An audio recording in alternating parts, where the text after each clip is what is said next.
Vllaznia doli pa pikë nga transferta e Ballshit, duke u mundur nga Bylisi me rezultatin 1-0 në kuadër të javës së 33 të kategorisë superiore, një lojë zbete kuqebluve që ngjalli pak netësi mes tifozëve dhe analistëve të futbollit. Ish arbitri Mihill Shkëmbi e cilëson paraqitjen e skuadrës shkodrane si të dobët dhe pa dëshirë për të fituar.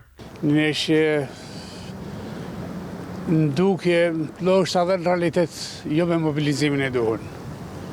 Të ban shumë përshtypje këto oscilacione, ose më mirë me thanë kjo se kthehen në rrotë respektiv kena 3-4 vite të fundit që jena në valle, pretendojmë për të 2 trofeet e nuk marrim asnjënin.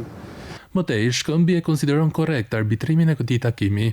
Unë nuk mendoj që arbitri nikoj pa kujdesia e lojtarit, ashtë si ky lojtar që është e dyta herë në neshje fillimtare damton vllaznin me nga 3 pikë, them unë. Se të lush 70 minuta, 65 minuta me lojtar më pak, domethënë vesh në pikpyetje rezultatin e skuadrës. Shkëmbi thekson rëndësinë e takimit të ardhshëm kundër Dinamos në stadiumin Loro Boriçi, një duet direkt për vendin e dytë. Dinamoja nuk është më mirë se Vllaznia. Dinamo s'ka asgjë më tepër se një trajner ndoshta me përvojë shqiptare më shumë se sa Vllaznia.